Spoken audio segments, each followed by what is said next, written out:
Meron pang umamin na totoo yung maleta. Pakinggan ninyo. Hindi naman natin sinasabing walang deliveries. For sure, merong nangyaring deliveries.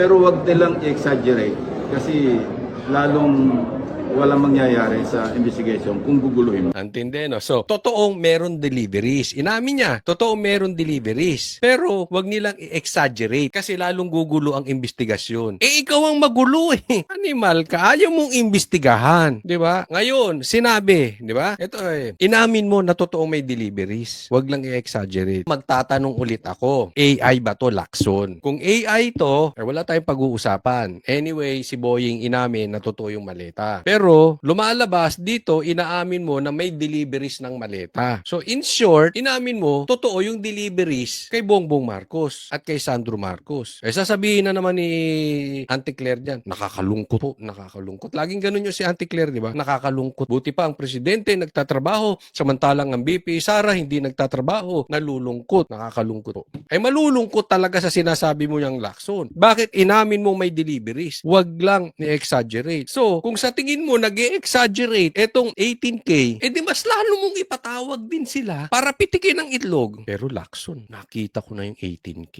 Pogi, malalaki katawa. Baka ano no, malaki din ang ano nun. Ha? Ang puso. Malaki ang puso.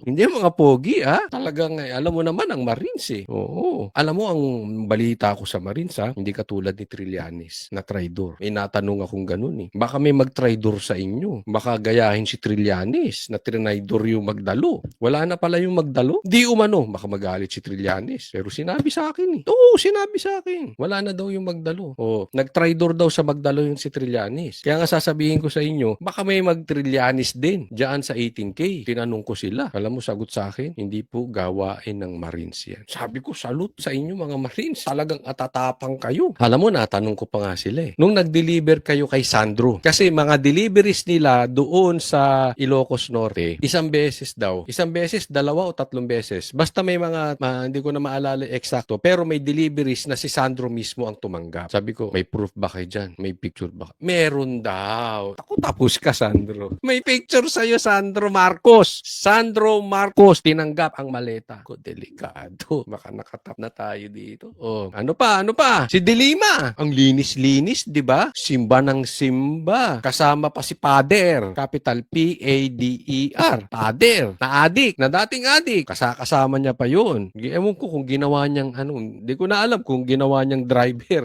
Kung ginawa niya ng driver si Pader, hindi ko alam. Pero tinanong ko rin yung mga Marines, wala bang inoperan sa inyo na maging driver ni Dilima? Pero confirm daw, lagi raw tumatanggap ng envelope yan, si Dilima. Tapos itatanggi niyan. Ikaw, Dilima? Eh, yun ang sabi nung 18K eh. Oh, so tumatanggap ka ng maleta na galing kay Saldico. Kaya pala kinakain mo yung sinuka mong si Bongbong Marcos. Gusto mong kainin si Marcos, ha? Hindi po yun chismis. Ilalabas ko video nun. Sinabi nung mga Marines yun. Hindi umano. Hindi yung kinain si Marcos, ha? Hindi yun, hindi yun. Kinain yung suka ni Marcos. So, alam mo, napupunta na tayo doon eh. Seriously, balikan natin. Napupunta na tayo doon sa issue. Napapaamin na kayo na totoo yung deliveries, totoo yung maleta. Di mas lalo nyo dapat imbestigahan sa Blue Ribbon. Sana naman magkaroon ka ng silbi, Lacson. Huwag kang takbo ng takbo. Alam nyo po, sa mga kababayan natin, ito po masasabi ko. The more nyong ganyanin ang taong bayan, the more silang nagagalit. Kasi ginagawa nyong tanga ang taong bayan. Dalawa lang yan eh. Kayo ang tanga or ginagawa nyong tanga ang taong bayan. Pero hindi kayo tanga eh. Kumikita nga kayo eh. So, sa madaling salita, ginagawa nyong tanga ang taong bayan. Kaya lalong nagagalit. Yung style ni Boying na ganyan, imbis na imbestigahan, pinasa sa NBI. Tapos pagkatapos niyang pinasa sa NBI, animal, paiimbestigahan din niya. Ang gago, di ba? Talagang ginagago na tayo nitong mga to. Ba't mo ba pinasa sa NBI? Iimbestigahan mo rin pala. Ito naman si Lacson, takbo ng takbo, tago ng tago. Ang daming sinasabi. Pati yung pogi, nadamay. Pambihira, oh. Talagang hindi maalis sa puso ni Lacson yung pogi. Hanggang sa sagutan nila ni Marcoleta na ipasok yung pogi, animal. Imbis na imbestigahan, akala nyo, hindi nagagalit ang taong bayan? Talagang